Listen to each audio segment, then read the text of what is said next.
মেয়েরা সিনিয়র বসেসদের ভয় দেখিয়েছে, এরকম কেসেস হয়েছে যে আপনি যদি আমার এবছর প্রমোশন না দেন আমি আপনার এগেনস্টে কশ কেস করবো, এইরকমও case we have heard and faced.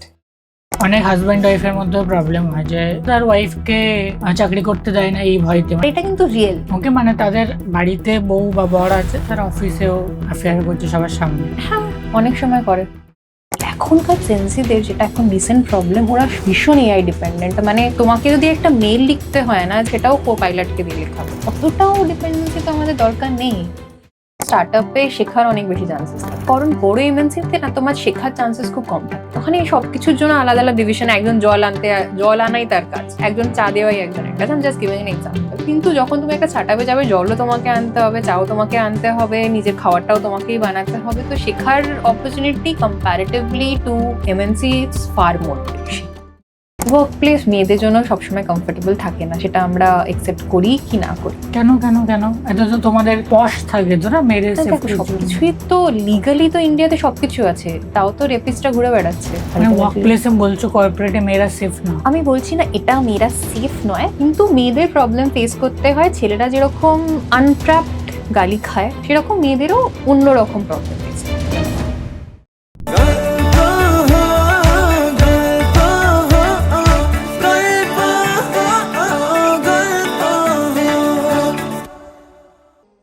তোমরা ইন্টারভিউতে ক্যান্ডিডেট থেকে প্রশ্নটা জিজ্ঞাসা করো, টেল মি অ্যাবাউট ইয়োরসেলফ।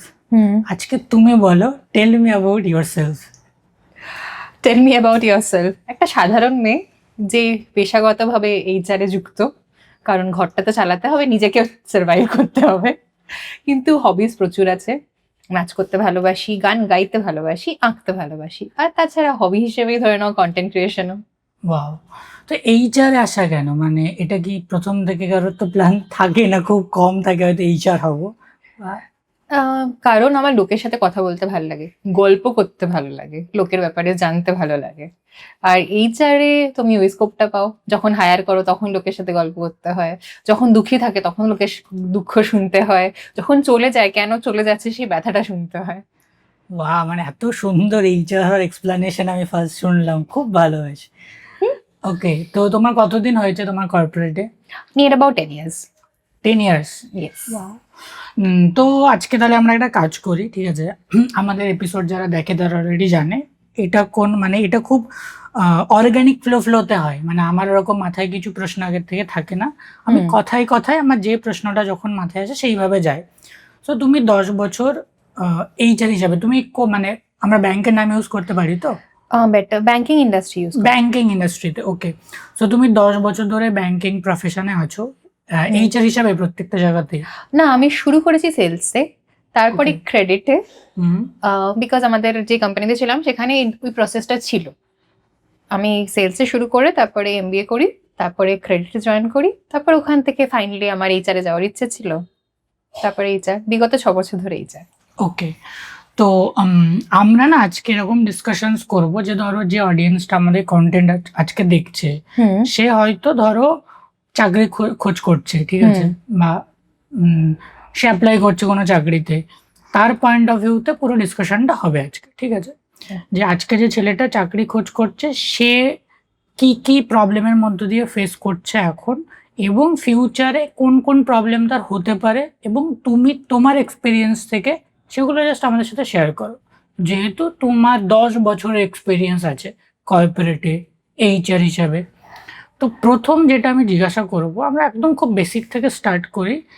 আজকের চাকরির মার্কেটটা, আজকে অনেকে পড়াশোনা করছে এটা ভেবে যে আমি অমুক চাকরি করব, কিন্তু এখানে ফান্ডামেন্টাল প্রবলেম হচ্ছে আমরা যে সো কল্ড এডুকেশনে আমাদের যে চ্যাপ্টার যেভাবে পড়ে এসেছি, লাস্ট কিছু বছরের মধ্যে ইন্ডাস্ট্রি বা টোটাল ওয়ার্ল্ডের পুরো কাজকর্মের ধরনটা এতটা চেঞ্জ হয়ে গেছে, সেগুলো রেলেভেন্ট হচ্ছে না। সো শুধু যে তোমার ডিগ্রি থাকলেই বা ওই সাবজেক্টে নলেজ থাকলেই তুমি চাকরি পাবে, সেটা আজকালকার দিনে রেলেভেন্ট হচ্ছে না, যার জন্য চাকরির এত ক্রাইসিস বা লে অফ চলছে অনেক বড় বড় কোম্পানিতে।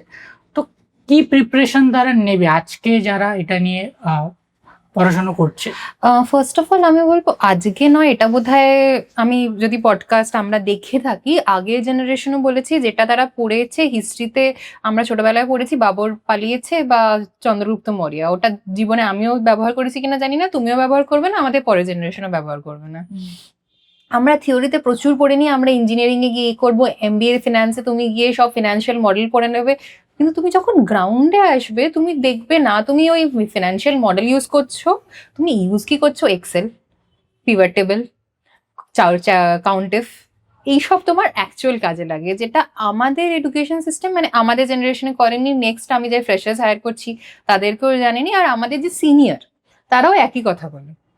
তো এডুকেশন আমরা চেঞ্জ হচ্ছি উইথ টাইম, কিন্তু আমাদের এডুকেশন সিস্টেম এখনো সেই ইন্ডিয়ান ইন্ডিপেন্ডেন্স পড়াচ্ছে, এখনো সেই পড়াচ্ছে কি করে বাবর এসছিল, যেটার কোনো অ্যাকচুয়াল মানে বলতে গেলে খুব ডিসকারেজিং, কিন্তু লং টার্মে আই ডোন্ট ফিল তোমার বেনিফিট আছে।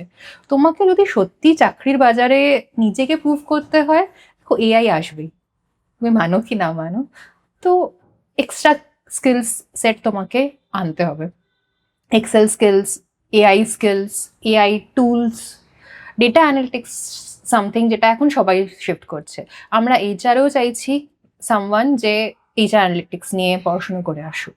তো অ্যানালিটিক্স, চ্যাট জিপিটি, মানে chat GPT expert I will say, বা জেনেটিক্সে যারা অনেক ইয়ে করছে, নেক্সট প্রজন্মকে যদি এগোতে হয় ওই ইঞ্জিনিয়ারিং ডাক্তারি আই থিঙ্ক স্যাচুরেশন এসে গেছে, কদিন পরে হয়তো আমরা অবসলিউট হয়ে যাব যে রেটে ইয়েরা এগোচ্ছে এআই। তো you have to keep yourself updating, আর নতুন জিনিস শিখতে হবে। That's my take, of course people can differ. So skill versus যদি আমরা ডিগ্রি কম্পারিজন করি, তো এটাতে তুমি কোনটা মানে অ্যাজ এ এইচআর তুমি কোনটা দেখো, বা এইচআর কি দেখে? স্কিলস। ডিগ্রি না হলে তো সে স্কোপই পাবে না। হ্যাঁ, বেসিক ডিগ্রিটা তোমাকে করতে হবে। এখনো আমাদের সেই পুরনো সিস্টেমটা রয়ে গেছে বলে আইআইএম কে আমরা বেশি পয়সা দিই, কিছু করণীয় নেই।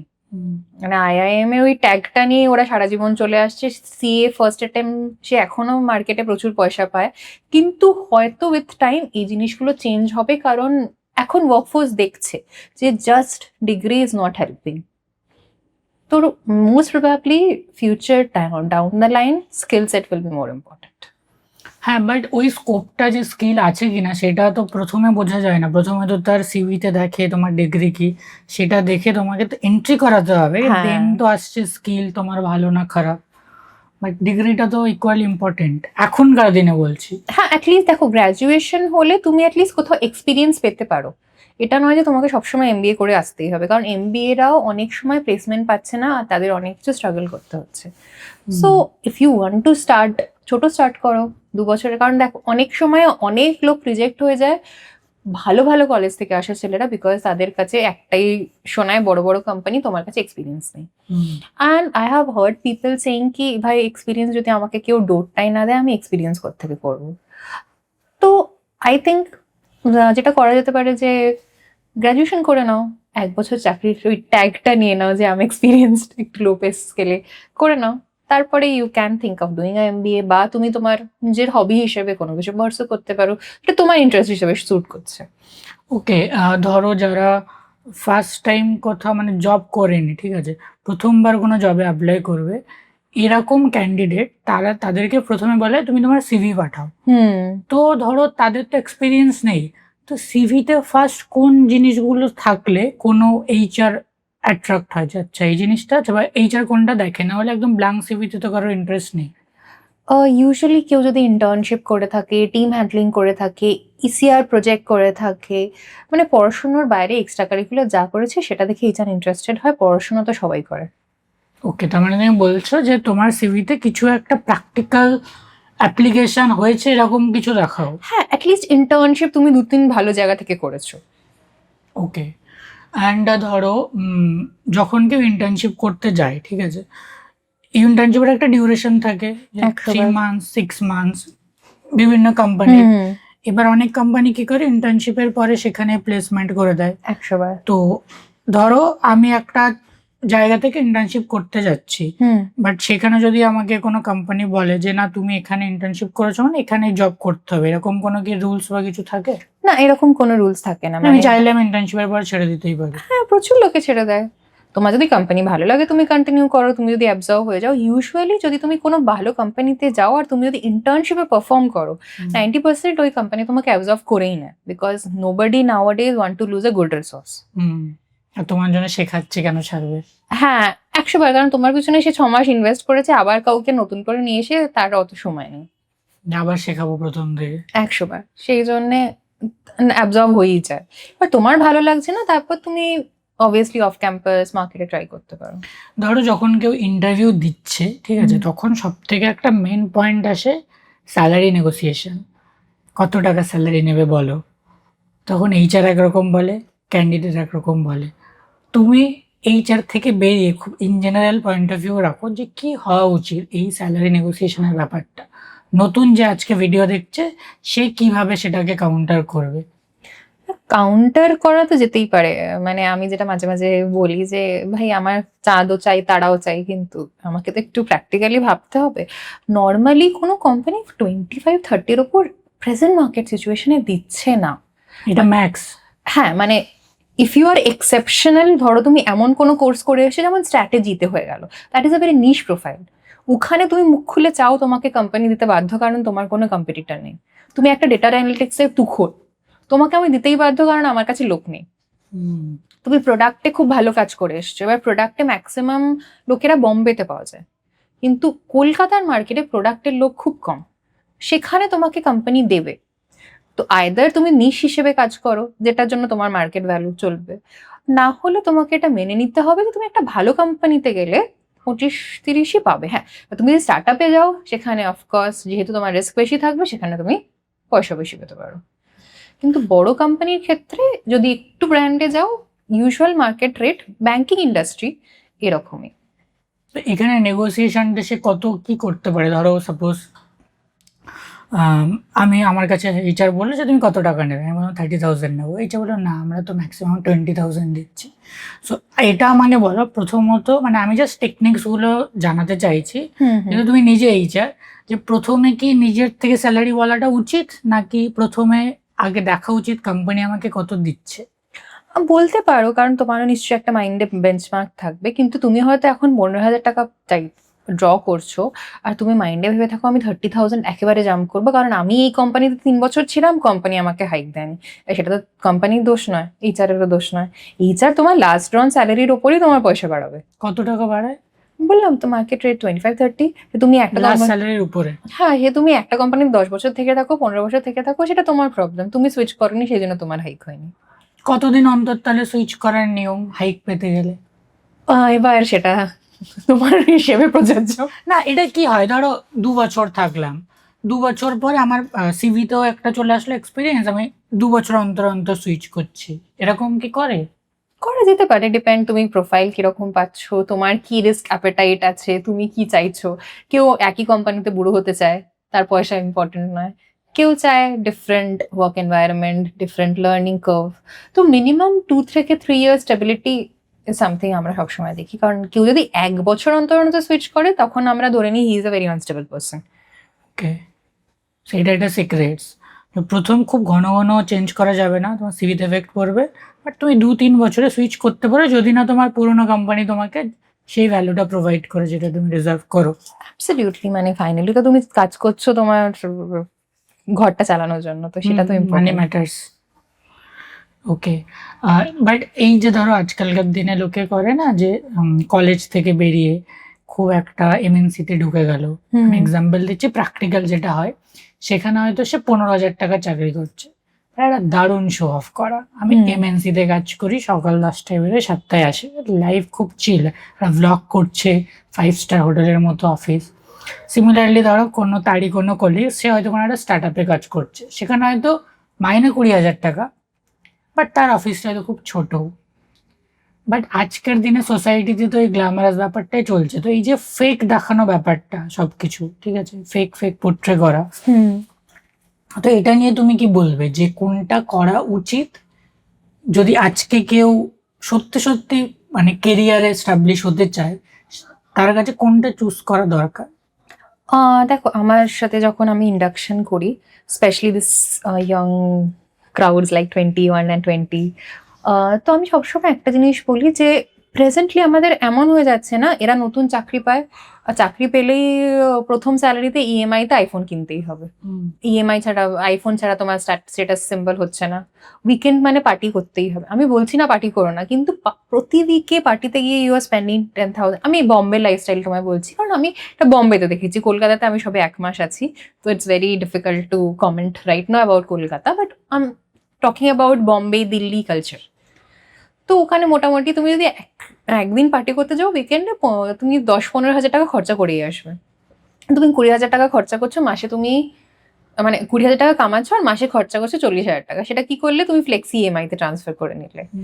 তো ফাইনালি তুমি কিছুই পাচ্ছ না, তুমি রেন্টে থাকছো, তোমার বার্ডেন বেড়ে যাচ্ছে, আর তুমি তারপরে ফার্স্ট্রেট হয়ে যাচ্ছ, আবার ভাবছো কি করবে লাইফে। ধীরে ধীরে তুমি আরো বেশি অ্যালকোহলে যাচ্ছ, ডিপ্রেশনে যাচ্ছ, প্রবলেম যাচ্ছ। So show off is not something you should do. আগে বোঝো তোমার জন্য কি ইম্পর্টেন্ট, সেটা হিসেবে খরচা করো। আমি পার্টি করতে বারণ করছি না, কিন্তু একদিন পার্টি করতে গিয়ে আমাকে প্রতি সপ্তাহে 15,000 টাকা খরচা করতে হবে, আর আমি কামাই 20,000 টাকা, এটা আমার কাছে লজিক্যাল নয়। এবার হতে পারে অনেকের থট প্রসেস অনেক রকম, বাট আমার মনে হয় এটা করা উচিত নয়। কারণ এখন প্রেজেন্টলি আমরা যখন সিভিলও দেখি, কারণ ক্রেডিট মানে এইচআরে আমাদের এটাও একটা পার্ট থাকে, you have to check your CIBIL score. মানে যে আসছে সিভিল স্কোর চেক করো? হ্যাঁ, ইউজুয়ালি বড় কোম্পানিতে এগুলো করেই। ওকে, যে সে কি বোঝার চেষ্টা করো তোমরা? দেখো, কেউ যদি ফিনান্সিয়ালি মানে ব্যাংকিং ইন্ডাস্ট্রিতে, আমরা কোনো লোক নিতেই পারি না যে প্রচুর লোন নিয়েছে যার সিভিল স্কোর খুব খারাপ, কারণ ওটা কনফ্লিক্ট অফ ইন্টারেস্ট হয় না। আমি অন্য ইন্ডাস্ট্রির ব্যাপারে বলতে পারবো না, বাট ব্যাংকিং এটা চলেই না। তো যখন আমরা দেখি, মানে অবভিয়াসলি যদি কারো সিভিল স্কোর খারাপ ভালো থাকে আমরা সেটার হিসেবে জাজ করি না, বাট প্রেজেন্ট ইয়াং ক্রাউড আমরা যেটুকু দেখেছি তাদের কনজিউমার লোনেই ভরে আছে। টিভি কিনেছে, ফ্রিজ কিনেছে, সবকিছু কিনে নিয়েছে মাসে 3-4 হাজার টাকার ইএমআই করে করে। হয়তো তুমি দেখছো তার স্যালারি 25,000 টাকা, সে অলরেডি 21,000 টাকার ইএমআই পে করছে। তো finally I don't think right now they are able to save. আর একটা টাইমের পর কর্পোরেট জব তুমি হয়তো মেরে কেটে এখন জাস্ট 20 থেকে 25 বছর সাস্টেন করবে। তারপরে আমরা কেউ সরকারি চাকরি করছি না যে আমরা একটা পেনশন পাবো যেটা আমাদের বাবারা পেয়েছে। তোমাকে সেভিংস করে রাখতে হবে আজকে থেকে। হ্যাঁ, মানে কিছু তো প্ল্যান করা উচিত। না এবার হ্যাঁ, এটা তো ঠিক আছে, তুমি একটা ভালো পয়েন্ট ডিসকাস করলে যে আমাদের বেকার শো অফের চক্করে আমরা যদি সেভিংসই না করি আমাদেরই লস 100বার। তো বাট আমি জিজ্ঞাসা করলাম যে ধরো কোনো কর্পোরেট কোম্পানিতে, কোনো এমএনসিতে আমি যাচ্ছি জাস্ট ফর ওই শো অফ করার জন্য, যে দেখ ভাই আমি আর এমএনসিতে চাকরি পেয়েছি, আর তুই একটা বেকার স্টার্ট আপ করছিস। আমি এই মাইন্ডসেটটা নিয়ে তোমার পয়েন্ট অফ ভিউ জানতে চাইছি। আমি তো নিজে একটা স্টার্টআপ জয়েন করেছিলাম, কারণ স্টার্টআপে শেখার অনেক বেশি চান্সেস থাকে। আমি একটা বড় এমএনসিতে ছিলাম, সেখান থেকে I join not a startup but অনেক ছোট কোম্পানি। কারণ আমার ছিল, কারণ বড় এমএনসিতে না তোমার শেখার চান্সেস খুব কম থাকে, বিকজ তুমি হারিয়ে যাও ভিড়ের মধ্যে। ওখানে সবকিছুর জন্য আলাদা আলাদা ডিভিশন, একজন জল আনাই তার কাজ, একজন চা দেওয়াই একজনের কাজ। আমি জাস্ট গিভিং এন এক্সাম্পল। কিন্তু যখন তুমি একটা স্টার্টআপে যাবে, জলও তোমাকে আনতে হবে, চাও তোমাকে আনতে হবে, নিজের খাবারটাও তোমাকেই বানাতে হবে। তো শেখার opportunity comparatively to MNC it's far more বেশি। হ্যাঁ, এমএনসি থেকে আবার ব্র্যান্ড, মানে স্টার্টআপ থেকে একটা বড় ব্র্যান্ডে ফিরে যাওয়া অনেক সময় চ্যালেঞ্জ হয়ে যায়, কিন্তু তুমি যে নলেজটা একটা স্টার্টআপে পাও, you can never get it from a MNC. I'm saying again from a banking perspective. Different industry তে vary করতেই পারে। একদমই, মানে যারা শুরু করছে তারা তো আগে নিজের স্কিলটা আগে মজবুত করুক, যে আমি যে জিনিসটা জানি সেটাকে কিভাবে গ্রো করায়, এক্সপিরিয়েন্স হোক, প্র্যাকটিক্যাল। কারণ সে যখন কোনো স্টার্ট আপে আসছে সে অনেক কিছু ফেস করবে, যেরকম তুমি বললে। অ্যান্ড অবভিয়াসলি এটা অন্যান্য ইন্ডাস্ট্রিতে আই থিঙ্ক সেমই হয়ে থাকে, কারণ এটা তো বেসিক সূত্র। আমি একটা নতুন কিছু করতে গেলে, ছোট কোম্পানি, লোক কম, তো আমাকেই তো সব কিছু করতে হবে, অনেক ডিপার্টমেন্টে আসতে হবে, তো আমি অনেক কিছু জানতে পারবো। এবার হ্যাঁ, হয়তো তুমি এক্সপিরিয়েন্স হয়ে গেলে তারপরে তুমি স্টার্ট আপটা বড় করতে হেল্প করছো, বা তুমি তখন হয়তো সুইচ করলে, সেটা ইজ আ ডিফারেন্ট থিং। ওকে, এবার যেহেতু তুমি কর্পোরেটে আছো, তো এখানে একটা খুব মানে ধরো অনেকে স্বপ্ন দেখছে যে আমি এত বড় একটা কোম্পানিতে যাব, আমার হয় না অনেকের পয়েন্ট অফ ভিউ এরকম থাকে। সে যাওয়ার আগে তো খুব একটা সোশ্যাল মিডিয়াতে চকচকে ব্যাপারটা দেখছে, বাট যখন সে একবার এন্ট্রি নেয় তখন এই ওখানকার যে আমরা বলি office politics, toxic work culture, এই জিনিসগুলোতে অনেকে গিয়ে হারিয়ে যায়। তখন চলে আসে ডিপ্রেশন, আমার কোম্পানি ভালো না, আমি এই করব সেই করব, এটা তুমি কি ফেস করেছো? আমি ফেস করিনি, কিন্তু প্রচুর এমপ্লয়ি গ্রিভান্স নিশ্চয়ই ফেস করেছি। হ্যাঁ মানে তুমি এইচআর, তো আমি ওটাই বলছি যে তোমার কাছে কি হ্যাঁ, এরকম অনেকেই এসেছে, বসের সাথে হচ্ছে না, বস এরকম করছে। তারপর মেয়েদের আরো অন্যরকম প্রবলেম ফেস করতে হয়, স্পেশালি একটু সিনিয়র হলে। কি প্রবলেম? ওয়ার্ক প্লেস মেয়েদের জন্য সবসময় কমফোর্টেবল থাকে না, সেটা আমরা একসেপ্ট করি কি না করি। কেন কেন কেন? এটা তো তোমাদের পশ থাকে তো না মেয়েদের দেখো, সেফটির জন্য। সবকিছুই তো লিগালি তো ইন্ডিয়াতে সবকিছু আছে, তাও তো রেপিস্টরা ঘুরে বেড়াচ্ছে। হুম। রেপ করেও এখনো মানে লেটস বি ভেরি ব্লান্ট, সে 10 বছর এখনো রাস্তায় ঘুরে বেড়ায়, আর মেয়েটার লাইফটা হেল হয়। তো আমরা যতই ল বলি, হ্যাঁ ল সবকিছু আছে, কিন্তু সবকিছুর প্রসেসটা অত তো ইজি হয় না। আর স্পেশালি ম্যাক্সিমাম দেখা যায় এরকম কেসেস হয়তো সিনিয়রদের সাথেই হয়, যারা হয়তো সিস্টেমে অনেকদিন আছে, যারা অনেক বেশি পাওয়ারফুল, বা যারা কোম্পানিতে অনেক পুরনো। এবার একটা নতুন বাচ্চা মেয়ে, 20 বছরের মেয়ে এসে যদি তার বস যে তার থেকে 15-20 বছর বড়, তার ব্যাপারে কিছু কমপ্লেন করে, কজন শুনবে? শুনলেও সেটা কতটা ভ্যালিড হবে, কতটা সে জাস্টিস পাবে, ম্যাক্সিমাম ক্ষেত্রে দেখা যায় হয়তো সেই চাকরি ছেড়ে চলে বেরিয়ে গেল। বিকজ ফেস করাটা, যেরকম আমাদের ইন্ডিয়া জুডিশিয়ারিতে, আজকে তুমি একটা কেস ফাইল করলে, তারিখ পে তারিখ, তারিখ পে তারিখ চলতেই থাকে। So you have to quit once না, বিকজ তুমি তোমার নিজের লাইফে তো পিস অফ মাইন্ডটা চাও। মানে ওয়ার্ক প্লেসে বলছো কর্পোরেটে মেয়েরা সেফ না? আমি বলছি না এটা মেয়েরা সেফ নয়, কিন্তু মেয়েদের প্রবলেম ফেস করতে হয়। ছেলেরা যেরকম আনট্র্যাপড গালি খায়, সেরকম মেয়েদেরও অন্যরকম প্রবলেম ফেস করতে হয়। কারণ আমরা যতই বলে নিই ধা চকচকে যত বড় এনভায়রনমেন্টই আমরা তৈরি করি, হয়তো এখনো অনেক বস আছে যারা খুব ভদ্র ব্যবহার করে না, ভদ্রভাবে কথা বলে না, স্পেশালি সেলসে মোস্ট হতেই পারে। টার্গেট মিট না হলে প্রবলেম, লং কলস, এসব কমপ্লেন আমরা অনেক সময় শুনে থাকি। আর এখন যেহেতু আমরা এমন একটা ফ্রেজে আসছি যেখানে চেঞ্জ হচ্ছে, নিউ ওয়ার্ক কালচারের লোকেরা ঢুকছে, যারা মোর টেক স্যাভি, আর মাথায় বসে আছে সেই পুরনোপন্থী লোকেরা, যারা এখনো সেই হাতে কলমে সবকিছু করতে চায়। তো সেই ক্লাসটা এখন খুব বেশি দেখা যাচ্ছে। তাদের মনে হচ্ছে নতুন জেনারেশন কাজ করে না, আর নতুন জেনারেশন ভাবছে যে এরা আমাদের বোঝে না, আর মাঝখানে পিছছি আমরা, এদের মধ্যে ব্রিজ করতে পারছি না। Kind of balance both. হ্যাঁ বাট এটা তো ঠিকই কথা যে আজকালকার দিনে যারা, আমি যদি জেনজি বলি, ওরা কি চায় না, ওরা চায় যে আমাদেরকে তুমি কাজ দাও, আমি তোমার কাজটা টাইমে ডেলিভার করব, বাট আমার সামনে বসে কখন আমি কোনটা করছি একদম পিছনে লেগে থাকবো, এইটা ওরা নিতে পারে না। মানে ওদের একটু ফ্রিডম চাই। একদম ঠিক আছে, অ্যাকাউন্টেবিলিটি হ্যাঁ ওরা নেবে, রেসপন্সিবিলিটি নেবে, বাট ওদের ফ্রিডম চাই। তুমি একদম সামনে বসে আগেকার দিনের মতো কি কাজ হলো এই টাইমে কেন দিচ্ছ না, ওদের ওটাতে খুব আপত্তি। তুমি আমাকে বলো এটা করতে হবে, কিভাবে করবো, আমি স্মার্ট, আমি করে নিচ্ছি। আর আমি তোমার কথা এইভাবে এইভাবে করবো সেই আগেকার দিনের মতো আমি শুনতে পারবো না, আর আমার কাছে অপশনস আছে, আমি সুইচ করে নিচ্ছি, তুমি তোমার চাকরি রাখো নিজের কাছে। 100 বার। আর আগেকার লোকেরা সেই মাইক্রো ম্যানেজমেন্ট পলিসিতে এখনো বিশ্বাস করে। ওদের কাছে তুমি অফিসে যদি 12 ঘন্টা থাকো তার মানে তুমি প্রচুর কাজ করছো, তুমি যদি টাইমলি অফিস থেকে বেরিয়ে যাচ্ছ তাহলে হয়তো তুমি কাজ করছো না। এখনো যতক্ষণ না ওরা সেই মাইক্রো ভাবে ট্র্যাক করে, একদম মিনিট বাই মিনিট ট্র্যাক করতে পারবে, তারা এখনো সেই মেন্টাল স্যাটিসফ্যাকশনটা পায় না। কাজে ফাঁকি দিচ্ছে। হ্যাঁ, ওদের ধারণাই, মানে যদি কেউ 1 ঘন্টা সিট থেকে গায়েব, তার মানে সে কাজে ফাঁকি দিচ্ছে। কিন্তু হয়তো সে বসে আছে কিন্তু মোবাইল চালিয়ে যাচ্ছে, তার মানে সে হয়তো অনেক কাজ করছে, কারণ সে রাত 9টা অব্দি অফিসে বসে আছে। কিছু পুরনোপন্থী লোকেদের এখনো সেই মানসিকতাটা রয়ে গেছে। হ্যাঁ, সময়ের সাথে আমরা সবই চেঞ্জ হচ্ছি, কিন্তু আমরা এখন ওই ট্রানজিশন ফেজটাতে চলছি। কারেক্ট। আর একটু আগে যেটা তুমি বললে, ওই পয়েন্টটা সেগমেন্টটা ক্লোজ করি, ঠিক আছে, কারণ ওটাতে আমার আরো কিছু প্রশ্ন আছে। যে তুমি বললে যে, কারণ দেখো আজকে যে হয়তো নতুন চাকরি করছে কোন একটা মেয়ে, সেই টপিকটা দেখে হয়তো একটু ঘাবড়ে যাবে যে তাহলে তো আমি একদম প্রথমে আসছি, কোনো কর্পোরেটে যাব, সব কর্পোরেটেই কি এরকম মেয়েদেরকে ফেস করতে হয়, নাকি কিছু কি তুমি তোমার ব্যাংকিং মানে সেক্টরে এটা ফেস করেছো? না, সব কর্পোরেট অফকোর্স ফেস করতে হয় না। অনেক জায়গায় you will get very good bosses. মানে আমার লাইফে আমার মেন্টর ছিল, যে আমার এক্স বস ছিল, মানে উনি আমাকে পুরো স্ক্র্যাচ থেকে শিখিয়েছেন।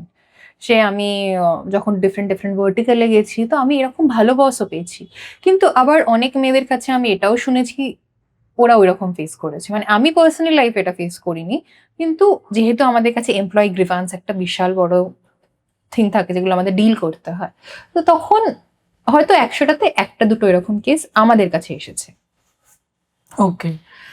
অ্যান্ড তোমার অফিসে ম্যাক্সিমাম অ্যাফেয়ার্স হয়, ঠিক আছে, এই যে জিনিসগুলো থাকে, ঠিক আছে, তুমি কর্পোরেটসে যাচ্ছ, তুমি তো অ্যাফেয়ার করছো, যার জন্য অনেক হাজব্যান্ড ওয়াইফের মধ্যেও প্রবলেম হয় যে ও তো অফিসে ছুটি নিয়ে যাচ্ছে বা ওই অফিসে কাজ করছে, বা কোনো ছেলে এখনকার দিনেও তার ওয়াইফকে চাকরি করতে দেয় না এই ভয়তে। মানে এগুলো বলতে আমার কেমন একটা লাগছে, বাট এটা প্র্যাকটিক্যাল, এটা আমরা দেখতে পাই, নিউজেও চলে আসে। তো এটা নিয়ে তোমার কি পয়েন্ট অফ ভিউ? এগুলো কি একদম পুরোপুরি মিথ্যে না, সত্যের মধ্যে আছে, বা হয়টা কি?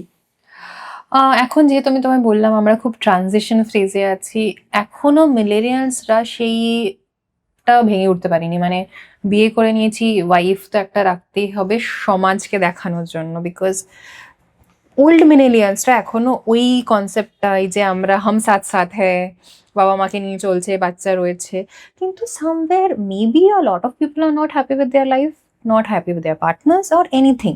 তো সেটার জন্য এখন আমি তো অনেক টার্ম শুনেছি, কর্পোরেট স্পাউস, কারপুল স্পাউস, এখন এগুলো new trend, this group like friends with benefits type.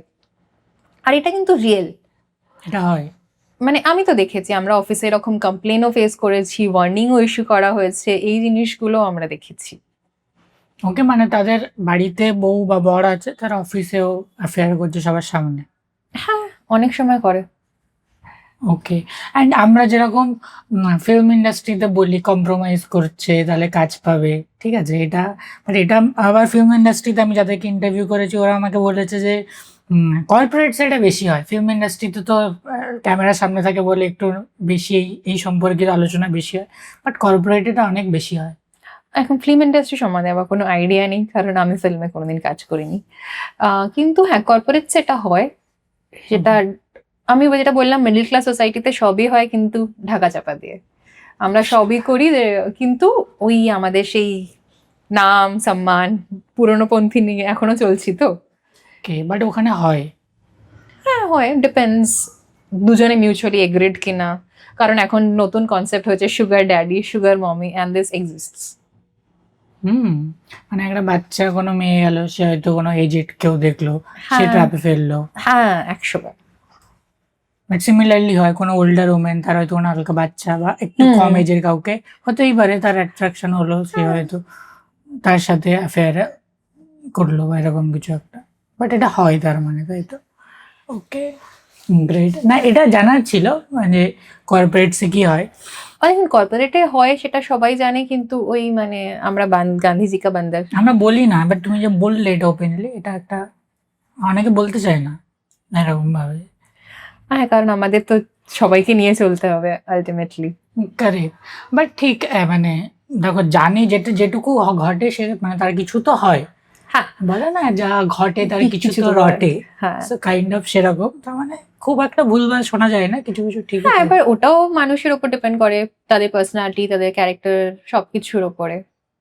ওকে, আমরা যেহেতু ডিসকাস করছি, দেখো আমি খুব আনফিল্টার জিনিসপত্র জিজ্ঞাসা করবো, ঠিক আছে, কারণ আমি অডিয়েন্স পয়েন্ট অফ ভিউ থেকে, যেটা আমার অডিয়েন্স হয়তো দেখতে চাইবে, সেরকম কিছু ডিসকাশনস করবো, বাট তুমি তোমার মতো অ্যান্সার করতে পারো, মানে এখানে কোনো জাজ করার ব্যাপার স্যাপার নেই, ঠিক আছে। ধরো যেহেতু আমরা ডিসকাস করছি যে এরকম ছেলে বা মেয়েরা তারা কর্পোরেটসে যায়, দেন সেখানে এক্সপ্লয়েড হয়, ঠিক আছে, তাদেরকে একরকম কমিটমেন্ট করা হয় এবং তাদেরকে ইউজ করা হয়, বা ইউজ না, বা যা কিছু করা হয় মিউচুয়াল অ্যান্ড অল, সেটা তাদের ডিসিশন। বাট ধরো যারা সিরিয়াসলি অফিসে যাচ্ছে কাজ করতে, যে আমি কাজ করতে এসেছি, আমি কাজ করতে চাই, তাদেরকে দেখা গেল, আমরা বিভিন্ন সোশ্যাল মিডিয়াতে ভিডিওসও দেখি যে বস খুব গালিগালাজ করছে, বাজেভাবে অ্যাবিউজ করছে তাদেরকে, ঠিক আছে, মানে সেলসের এই টার্গেট মিট করতে পারোনি বলে তার পুরো 14 গোষ্ঠী উদ্ধার করে দিচ্ছে, মানে ইউজ করলাম বলে সরি, বাট খুব বাজেভাবে তাদেরকে গালিগালাজ করে। তো এগুলো কি ঠিক একটা কর্পোরেটে এইগুলো কেন অ্যালাউ করে? এবার দেখুন, যতক্ষণ না কমপ্লেন আসে ততক্ষণ এইচআর কিছু করতে পারবে না। এবার কার টিমে কি হচ্ছে সেগুলো জানি না, আমরা সত্যিই বুঝতে পারি না। বাট অফকোর্স আমি যদি বলি এইচআর এর টিমে এগুলো হয় কি না, ইউজুয়ালি হয় না, কিন্তু সেলসে এত একটা প্রেশার থাকে from top management to lower management এটা হয়, অনেক সময় হয়তো হতে পারে। আমরা সেন্সিটাইজ করতে পারি, বলতে পারি যে এরকম করবেন না, কিন্তু ফাইনালি আমরা লোকটাকে তো চেঞ্জ করতে পারি না। আবার কেউ যদি ভাবুন মদ খেয়ে অফিসে আসে, আপনি তাকে ম্যাক্সিমাম 3বার ওয়ার্নিং লেটার ইস্যু করে টার্মিনেট করবেন, কিন্তু ততদিন তো তাকে আপনাকে সহ্য করতে হবে। ওকে, বাট এটাতে ম্যানেজমেন্টে তোমাদের কোনো এরকম রুলস থাকে না? যখন তোমরা মানে হায়ার করো কাউকে, কোম্পানি দ্বারা পলিসি থাকে যে এই জিনিস ডু অ্যান্ড ডোন্টস, এই জিনিসগুলো করা যাবে, এটা করা যাবে না। নাহলে এটাতে হয়তো কোম্পানি চাইছে না, বাট কোম্পানির নাম তো খারাপ হয়ে যাচ্ছে না। পলিসি তো অফকোর্স আছে, কিন্তু যতক্ষণ না আমার কাছে কমপ্লেনটা আসবে, তাও রিটেন কমপ্লেন্ট বা কোনো প্রুফ কমপ্লেন্ট, ততক্ষণ তো আমরা But সেটা করে না কেন ম্যাক্সিমাম জায়গায়? কি ভয়তে চাকরি চলে যাবে? হ্যাঁ, অনেক সময় ভয় থাকে, স্পেশালি ইয়াং ক্রাউডস এর ভয় থাকে বা মিডল ম্যানেজমেন্টে। ধরো তুমি এমন একটা ব্যাকগ্রাউন্ড থেকে এসো যেখানে তোমার বাড়িতে 5টা লোক আছে আর তুমি একমাত্র আর্নিং মেম্বার, সেখানে তোমার বস তোমাকে গালি দিলেও আজকে তুমি আরেকটা চাকরি না পেলে তুমি এটা ছেড়ে বাড়িতে বসতে পারবে না, তুমি সেটা জানো।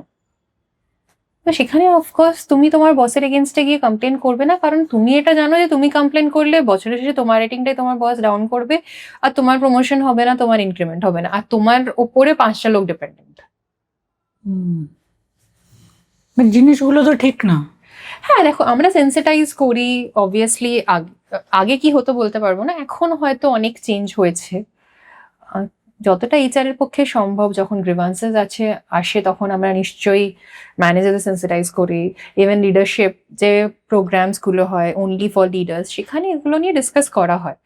How to deal with your colleagues, কিভাবে পোলাইটলি কাজ বের করা যায়, সব ট্রেনিং হয়। ধরো তুমি আজকে এটা বলো, বিইং আ এইচআর, আজকে কোনো একজন নতুন কোনো হয়তো কাজ করছে কেউ, তার সাথে তার সিনিয়র এরকম যেভাবে গালিগালাজ করছে, তার কি অফিসিয়াল স্টেপ নেওয়া উচিত? সে চাইলে এইচআরকে কমপ্লেন করতে পারে, রিটার্ন মেল লিখতে পারে, তখন তার এগেনস্টে অ্যাকশন নেওয়া হবে। But এরকম তো হবে না যে তাকেই চাকরি থেকে বাদ দেওয়া হলো। না, অবভিয়াসলি নয়। এবার দেখুন, অনেকে যেরকম আজকাল আমরা দেখছি false divorce cases are much higher, মানে false alimony cases are much higher compare to real cases. তো এই ক্ষেত্রেও সেটা অবভিয়াসলি আগে জাজ করা হবে যে সত্যিকারের এটা হয়েছে নাকি জাস্ট নিজেকে প্রুভ করার জন্যে। কারণ এটাও আজকাল ইয়াং জেনারেশন একটা ফ্যাশন হয়ে গেছে, বিকজ হয় না too much of mental health, মানে ওরা হিলিং এর নামে একটু কেউ বস যদি চেঁচিয়েও কথা বলে দেয়, সেটা এইচআরকে গিয়ে কমপ্লেন করে দেয় যে আমার ওপর আজকে বস চেঁচিয়েছে, আজকে আমাকে 6টার জায়গায় 6টা 5 অব্দি বসিয়েছে। তো এটাও যেমন অ্যাকসেপ্টেবল নয়, সেরকম গালিগালাজটা অ্যাকসেপ্টেবল নয়। তো will have to draw that line. তো কমপ্লেনটা ভ্যালিড কি আনভ্যালিড ওটা অবভিয়াসলি এইচআর চেক করে, কারণ যদি কেউ গালিগালাজ করে কথা বলে, সে নিশ্চয়ই শুধু তোমার সাথে বলবে না, সে তার পুরো টিমের সাথে বলবে। তো সেই জিনিসটা চেক করা হয়। কিন্তু হঠাৎ করে যদি একজনই বলে না আমার সাথেই করছে, তখন জিনিসটা একটু হলেও ফিশি লাগে যে সত্যি হচ্ছে না কিছু তো একটা। হ্যাঁ, অবভিয়াসলি সেটা তো দেখবেই, দেখেই তো নেবে, ভ্যালিডেশন তো দরকার। এটা তো মিস ইউজও হতে পারে না, কেউ তো কাউকে ব্ল্যাকমেল করতে পারে যে কিছু বলো আমি বলে দেবো, কমপ্লেন করে দেবো। আর সেটা আজকালকার মেয়েদের ক্ষেত্রেও কিন্তু হচ্ছে, আমরা এরকমও কেসেস দেখেছি। মেয়েরা সিনিয়র বসেসদের ভয় দেখিয়েছে, এরকম কেসেস হয়েছে যে আপনি যদি আমাকে এবছর প্রমোশন না দেন, আমি আপনার এগেনস্টে পশ কেস করবো। এইরকমও case we have heard and faced. Then কি স্টেপ হয়, মানে তোমরা অফিসিয়াল কি স্টেপ নাও? অবভিয়াসলি সেগুলো ডিগ করা হয়, তারপর ফাইনালি যদি প্রুভ হয়ে যায় যে মেয়েটা ভুল ছিল, তো obviously she has to lose her job. কিন্তু ওই যে মেন্টাল হ্যারাসমেন্টটা একজন সিনিয়র রিসোর্স ফেস করলো, সেটা তো you can't give him back না, যেরকম আজকাল ছেলেরা ফেস করছে for false alimony cases. Correct.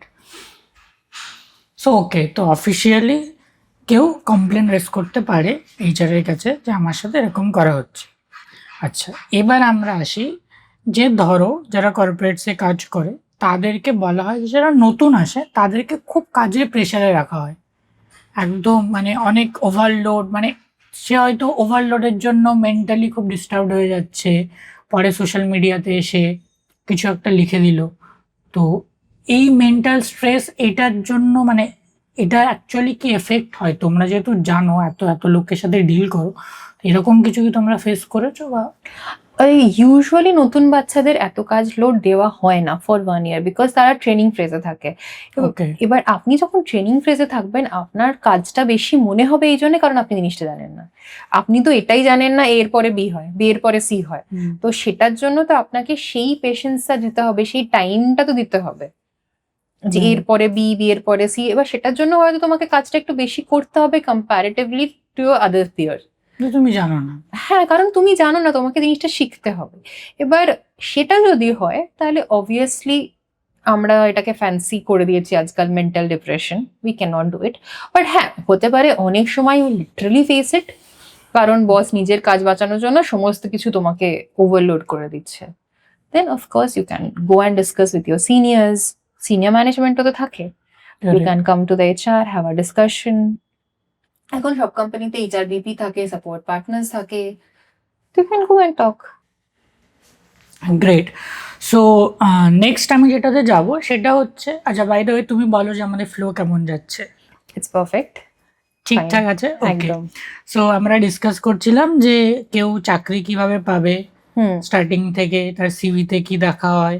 দেন আমরা আসলাম যে কোম্পানিতে কর্পোরেটে যখন এন্ট্রি নেয় তখন নতুনদের সাথে কি করা হয়, কিছু ওখানকার কর্পোরেটসের ডার্ক সাইড নিয়ে ডিসকাস করলাম।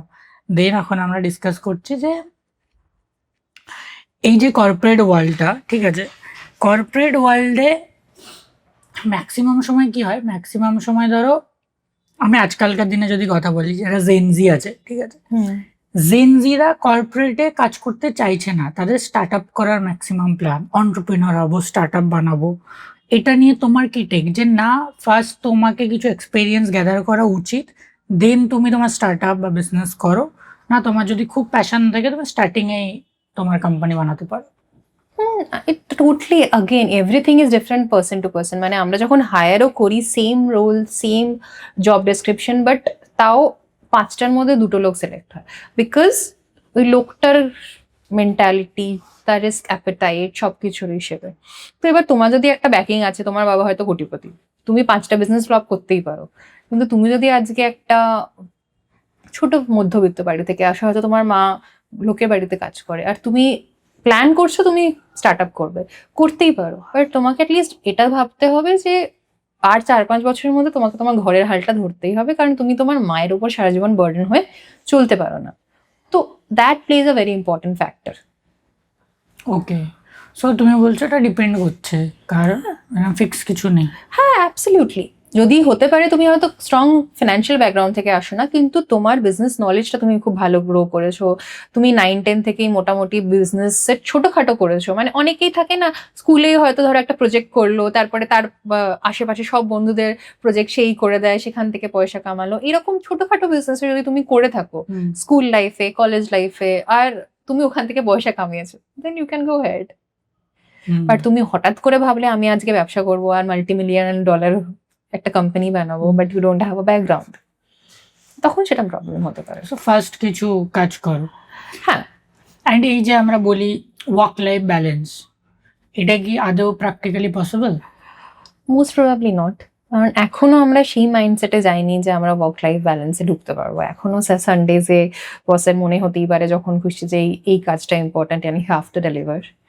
বাট আস্তে আস্তে থিংস আর চেঞ্জিং, কিন্তু ওই বললাম আমরা এখনো সেই মিডল ফ্রেজে আছি। এখন আমাদের টপ ম্যানেজমেন্ট ভাবে যে যত লেট বেরোবে তত বেশি কাজ করছে, 6:30 মানে হাফ ডে, এটা তো ফেমাস মিমই চলেছে প্রচুর। আর জেনজিরা ভাবে আমি 1 মিনিটও এক্সট্রা থাকবো না, because I have to go and hit the gym. We are still struggling with that part. Okay, but মানে এটা এখনো অব্দি অ্যাপ্লিকেবল না practically work life balance? Applicable, ওটা আবার ম্যানেজারের ওপর। যদি আপনার ম্যানেজার সাপোর্টিভ হয়, you can have your life. আর তোমার ম্যানেজার যদি ওই নিজে 10টা অবধি বসে থাকে, সে এক্সপেক্ট করবে তুমি 8টা অবধি থাকো। কারেক্ট, বাট ধরো মানে এখানে কি হয় আজকালকার দিনে জেনজিদের যে মাইন্ডসেটটা, যেটা তুমি একদমই বললে যে আমার এই টাইম হয়ে গেছে, আমি টাইমের পরে থাকবো না। মানে সোশ্যাল মিডিয়াতে আজকাল এত বেশি মোটিভেশনাল ভিডিওস থাকে, ঠিক আছে, লোকে বলে যে তোমাকে ওয়ার্ক লাইফ ব্যালেন্স তোমাকে মেনটেন করতে হবে, অফিসও হবে, বাড়ি হবে, ফ্যামিলি হবে। একদমই এটা তো সত্যি কথা, এটা তো কিছু জনের জন্য পারফেক্ট, বাট যারা হয়তো নিজে কিছু বিল্ড করতে চাইছে, এন্টারপ্রেনার বা ফাউন্ডার, তাদের জন্য মেবি এই ইকুয়েশনটা কাজ করে না। 100 কারণ তারা এমনই একটা জিনিস চুজ করেছে যেটা বাকিদের থেকে অনেক বেশি আলাদা। কঠিন, অনেক বেশি আলাদা। তো তাদের কাছে ঘড়ি দেখে কাজ করলে, বা ফাউন্ডার না, লাইফে যদি কেউ কিছু হাটকে করতে চায় তাকে এক্সট্রা এফোর্টস দিতেই হবে। সে যদি ওই 10টা 6টা করে, সে কোনোদিন গ্রো করতে পারবে না। হ্যাঁ, এবার তুমি তোমার কাজে হ্যাপি, সেইভাবে তুমি করো, সেটা আলাদা ব্যাপার। যে ঠিক আছে, আমি আমার কোম্পানিতে 10টা 6টা দিচ্ছি, কোম্পানিরও প্রবলেম নেই, আমারও প্রবলেম নেই। বাট আমি যদি নিজেকে গ্রো করতে চাই, যে না আমি এই জিনিসটা মানে বাইরেও কিছু শিখবো, তোমাকে তো 6টার পর এফোর্ট দিতেই হবে। 100 তুমি যদি সেটা না দাও, সেটা দিতে গেলে তোমার তো ওয়ার্ক মানে ফ্যামিলি লাইফ বা অন্যান্য লাইফ ব্যালেন্স ডিসব্যালেন্স হবেই না, তুমি কিছু করতে পারবে না। তো এটা আমার মনে হয় যে আজকালকার দিনে খুব প্র্যাকটিক্যাল যারা ওয়ার্ক লাইফ ব্যালেন্স নিয়ে কিছু বলে। দেখো, আমি নিজে পার্সোনাল এক্সপিরিয়েন্স বলতে পারি, কারণ আমার বস মোটামুটি 6:30টার পর ফ্রি হতো। এবার আমার যদি কোনো নতুন প্রজেক্ট শিখতে হতো, আমাকে মোটামুটি 6:30টার সময় তার পাশে গিয়ে বসতে হতো, কারণ হি ওয়াজ এ টিম লিড। সারাদিন এই স্টেক হোল্ডার আসছে, এই হচ্ছে সেই হচ্ছে, সারাক্ষণ মারামারি নিয়ে সে ব্যস্ত থাকতো। 6:30টার পরে ও যে 1 ঘন্টা দিত, ওই 1 ঘন্টা use to be very solid. Correct. Because তখন ও যে কাজটা করছে, ও কাজ করতে করতে ওর এক্সপ্লেন করার টাইম আছে, যেটা ডেতে ওর পক্ষে ভীষণ ডিফিকাল্ট, কারণ he is always surrounded with people. বা কোনো সিনিয়র স্টেক হোল্ডার হয়ে যাক, তাকে যদি আমি হঠাৎ করে 11টার সময় বা 10:30টার সময়, তখন বোর্ড মিটিং চলছে, তার সাথে আমি রিলেশনশিপ বিল্ড করতে যেতে চাই, পসিবলই না, সে তখন বোর্ড মিটিং এ ব্যস্ত। এবার হ্যাঁ, তার সাথে আমি হয়তো তার রুমে 6টার পরে গেলাম, তখন তার মোটামুটি দিনে 4-5টা বোর্ড মিটিং হয়ে গেছে, তখন সে আমার সাথে কথা বলতে পারে, ডিসকাস করতে পারে, তার এক্সপিরিয়েন্স শেয়ার করতে পারে। সো সে তুমি কর্পোরেটে you want to grow up the ladder or in your startup, sometime if you want to learn, তোমাকে সেখানে বেশিক্ষণ থাকতেই হবে, কারণ তোমাকে তার থেকে শিখতে হবে, সে তোমাকে শেখাতে আসবে না, তার কিচ্ছু ফারাক পড়ে না তুমি গ্রো করছো কিনা। খিদেটা নিজের থাকা দরকার। হ্যাঁ, 100বার। তুমি যদি তোমার জায়গায় খুশি থাকো, তাহলে তুমি 6টার সময় বাড়ি চলে যাও। আর যদি তোমাকে জানো যে না ভাই, নেক্সট টিম লিডার আমি হতে চাই, তাহলে তোমার টিম লিডার স্কিলটা তো ডেভেলপ করতে হবে। কারেক্ট, নিজেকে ওই ওই খিদেটা থাকা দরকার সবসময়। মোটিভেশনাল ভিডিও দেখে মোটিভেশন রেখে লাভ নেই, প্র্যাকটিক্যালি তোমাকে বুঝতে হবে। মোটিভেশন তুমি রাখতেই পারো, রোজ তোমার 9টায় বেরোতে হবে, কিছু কেউ বলছে না, কিন্তু যেদিনকে তুমি জানো আজকে তোমার বস নতুন একটা কিছু প্রজেক্ট করছে আর তোমার সেটা শেখার আছে, তো তোমাকে তার পিছনে 5বার করে গিয়ে বলতেই হবে, কারণ সে তো তার কাজ করে বেরিয়ে যাবে, শেখাটা তোমার। তোমার খিদেতে সেও দেখবে। 100বার সে শেখাবে তাকেই যে দেখবে মোর ইন্টারেস্টেড। কারেক্ট। ধরো আজকে যখন, যেহেতু আমরা ডিসকাস করছি জেনজি নিয়ে মেনলি, মানে তুমি আমার কথাবার্তায় বুঝতেই পারছো, কারণ আমি চাইছি যে তারা তাদের সলিউশনটা পাক, যেহেতু আজকে চাকরি করতে আসছে। ধরো কেউ কোনো চাকরিতে এলো, ঠিক আছে, নতুন নতুন, প্রথমে হানিমুন পিরিয়ড তো সবার খুব ভালো লাগে। এবার সে জানে, সে আজকে আমাদের পডকাস্ট দেখছে, সে জানে অফিসে এই প্রবলেমগুলো হয়, অফিস পলিটিক্স হয়, ঠিক আছে, আজকে আমার নামে যারা ভালো বলছে, কালকে তারাই হয়তো খারাপ বলবে। তো সেক্ষেত্রে অনেকে থাকে যারা খুব কি বলে, যে মিষ্টিভাবে সবকিছু হ্যান্ডেল করে, মানে সবার সাথেই খুব একটা খাতির করে রেখে দেয়। এটা কি অ্যাকচুয়ালি একটা স্মার্ট মুভ, যে হ্যাঁ তোমাকে করা উচিত, তোমাকে বেকার কারোর সাথে ওই নিজের একটা হাবভাব দেখানো উচিত না? বা অনেকে স্ট্রেট ফরওয়ার্ড, ভাই তোর কি আমার কোনো লেনদেন নেই, তুই কি ভাববি, আমি এটাই। তোমার কি মনে হয় কোনটা স্মার্ট মুভ কর্পোরেটে? আমি পার্সোনালি সেকেন্ড অপশন, মানে ফার্স্ট অপশনটা প্রেফার করি। কি দরকার কারোর সাথে ঝামেলা করে, তার থেকে বাবা সাইলেন্টলি বেরিয়ে যাও। বাট হ্যাঁ, এবার কারো যদি পার্সোনালি সেরকম স্ট্রং থাকে, তার যদি ক্রেডিবিলিটি সেরকম থাকে, সে সবার সাথে লড়াই করতেই পারে, সে সিইওর সাথে গিয়ে লড়াই করুক, he is that credible, company তাকে কিছু বলবে না। ওকে। কারণ এটা অনেক সময় থাকে না, যে আমি কিভাবে ডিল করব, সবার সাথে কি সম্পর্ক ভালো রাখবো নাকি। ওটা ডিপেন্ড, ওটা আবার মানে যখনই আপনি মানুষদের সাথে ডিল করবেন, এভরিথিং চেঞ্জ। হ্যাঁ, বিকজ আমাদের মানুষের ব্যাপারে আমরা কোনো রুল কোড তো লাগাতে পারবো না, যে এই কোড লাগিয়ে দেবো, এরকম ভাবে এটাই রিটার্ন বেরোবে। তো এক একজনের জন্য এক এক রকম রুল, এক এক রকম strategy, because that's what human emotions are. একদমই তাই। অ্যান্ড যেহেতু তুমি এআই নিয়ে বললে, আজকালকার দিনে যে মানে আজকালকার দিনে না, বিগত কয়েক বছর ধরে এআই যে বুমিংটা হচ্ছে, এতে অনেকে বলছে, অনেকের বলছে কি অনেকের কাজ এমনি চলে যাচ্ছে, কারণ এআই অনেক স্মার্ট, অনেকের কাজ সে করে দিতে পারছে, মানুষ টুলস শিখে নিচ্ছে ইউজ করা এবং সেইভাবে সেটা কাজ করছে ওয়ার্ল্ড ওয়াইড, শুধুমাত্র ইন্ডিয়াতে না। তো এখানে কি মনে হয় যে আজকালকার দিনে প্রত্যেককে এআই শেখা দরকার, এটা আমাদের এডুকেশনে লাইক স্কুল থেকে ইমপ্লিমেন্ট করা উচিত, প্রত্যেকটা মানে অন্যান্য যেরকম সাবজেক্ট থাকে সেরকম এআই দিয়েই প্রত্যেকটা সরকারি স্কুলেও এই কোর্সটা রাখা উচিত ফিউচারের জন্য, না হলে পরে গিয়ে আর কোনো রেলেভেন্ট হবে না? 100% এআই শেখা উচিত, সমস্ত কিছু টুলস জানা উচিত, but at the same time practical নলেজে থাকা উচিত। এখনকার জেনজিদের যেটা এখন রিসেন্ট প্রবলেম, ওরা ভীষণ এআই ডিপেন্ডেন্ট। মানে তোমাকে যদি একটা মেল লিখতে হয় না যে স্যার আমি আজকে এটার সময় মিটিংয়ে যাব, সেটাও কোপাইলটকে দিয়ে লেখাবে। অতটাও ডিপেন্ডেন্সি তো আমাদের দরকার নেই। তারপরে যখন কোপাইলট এক্সপায়ার করে যাবে তখন এসে জিজ্ঞেস করবে যে কোপাইলট এক্সপায়ার করে গেছে, এবার কি করে লিখবো বলো দিদি। তো that level of dependency is also dangerous, কারণ তোমাকে বেসিক জিনিসগুলো জানতে তোমাদের হবে। মানে এআই বেসিক্যালি চিন্তা ভাবনা করার ওই পাওয়ারটাকেও আমাদেরকে কমিয়ে দিচ্ছে, 100 বার। ডিপেন্ডেন্ট হয়ে যাচ্ছি তো, না কেন ভাববো? হ্যাঁ, কারণ স্পেশালি যে বাচ্চাগুলো আজকাল, আমি নটের বাচ্চাগুলো, ওরা ভাবতেই চায় না, ওরা কোড ডিজাইন করবে এআই থেকে, তারপরে যখন এক্সপায়ার করে যাবে তখন এসে বলবে দিদি আমার কোড শেষ হয়ে গেছে, এবার বলো আমি কি করে এটা হ্যান্ডেল করবো। বাট তোমাকে বেসিক নলেজটা তো রাখতে হবে, তোমাকে তো জানতে হবে তুমি এই ইমেলটা কিভাবে রিপ্লাই করবে, এই রিক্রুটমেন্ট প্রবলেমটা কি করে হ্যান্ডেল করবে, বা তুমি যদি আইটি সেক্টরে থাকো, বেসিক কোড নলেজ। মানে এআই তোমাকে ফ্রেমওয়ার্ক দেবে, বাট কোডগুলো তো তোমাকে শিখতে হবে, না হলে তো তুমি ফিউচারে গিয়ে লুপ্ত হয়ে যাবে। তুমি তো জানোই না, তুমি পুরোপুরি এআই এর উপর ডিপেন্ডেন্ট। কারেক্ট। তো প্র্যাকটিক্যাল নলেজটাও যতটা ইম্পর্টেন্ট, যেটা আমাদের সময় ছিল যে আমরা সেই চিঠি ফিটি লিখতে হতো এক্সামে, ইমেল টিমেল তো লেটার এসছে, তো সেটাও যেরকম থাকা উচিত, এআইটাও সেরকম থাকা উচিত। মানে ব্যালেন্স সবকিছু, যেটা লাইফে বলে। রাইট, এআই কে ওইভাবে ইউজ করো যেটা তোমার কাজকে স্মুথ করতে হেল্প করছে, বাট এরকম করো না যে তুমি পুরোপুরি ডিপেন্ড হয়ে যাচ্ছ এআই এর উপরে। 100 বার। মানে জাপান কালচার তো আনার নেই না যে আমরা রোবটস কে বিয়ে করছি, আমাদের এখানে প্রচুর ছেলে মেয়ে আছে এখনো। হ্যাঁ, মানুষকে বিয়ে করো। এক্স্যাক্টলি, যে এআই তোমাকে যদি মানে তুমি পুরোপুরি ডিপেন্ডেন্ট হয়ে গেলে, ওটাই যেটা তুমি বললে যে একটা ইমেলও লিখতে, আমিও দেখি যে অনেকে আছে যারা হয়তো মানে ইমেল আমাদের কাছে অনেকে যখন অ্যাপ্লাই করে পরেই বোঝা যায় এটা তো এআই দিয়ে লেখা, মানে তারা চেঞ্জও করে না। কিছু কিছু দেখবে ওয়ার্ডস আছে যেটা খুব এআই মানে ভীষণ পরিমাণে ইউজ করে, ফ্রিকোয়েন্টলি ইউজ করে। স্পেশালি ওরা ডলারটা খুব ইউজ করে, স্পেশালি আমাদের কাছে ক্যান্ডিডেটেরও বাচ্চাগুলো রিপ্লাই আসে, তখন ওরা পুরো কপি পেস্ট করে ডলারটাই পাঠিয়ে দেয়, রুপিসও চেঞ্জ করে না। So we know this is from AI. Right. হ্যাঁ, আর বোঝা যায় যারা অ্যাকচুয়ালি ইউজও করে না, মানে তারা অবজার্ভ করলে বোঝা যায় এটা তো এআই দিয়ে লিখেছে, কারণ কিছু কিছু ওয়ার্ডস থাকে, সিকোয়েন্স থাকে, এআই ওইভাবেই লেখে ম্যাটারটা।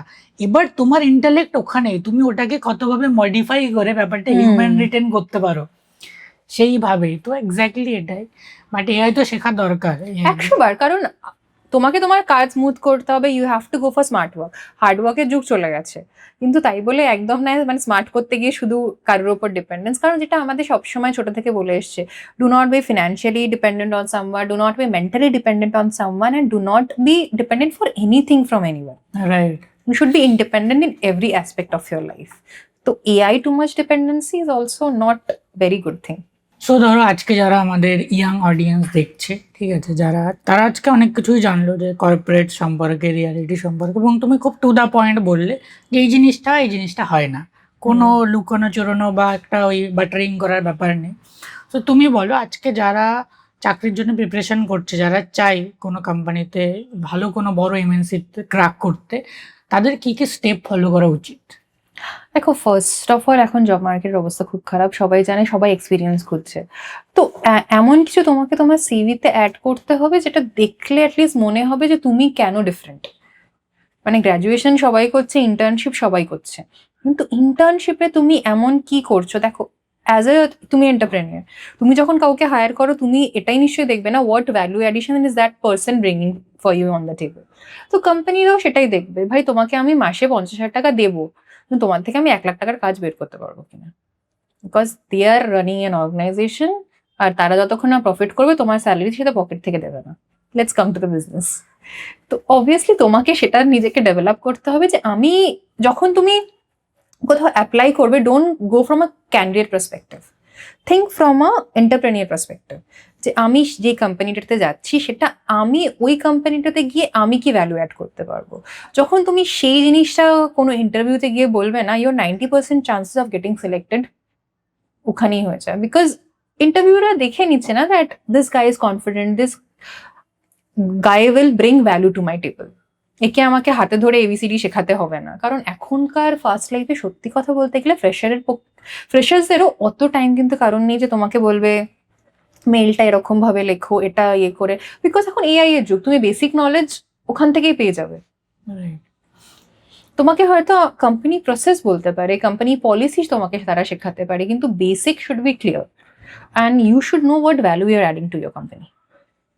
কারেক্ট, তো তোমাকে ওই জিনিসটা বিল্ড করতে হবে নিজের মধ্যে।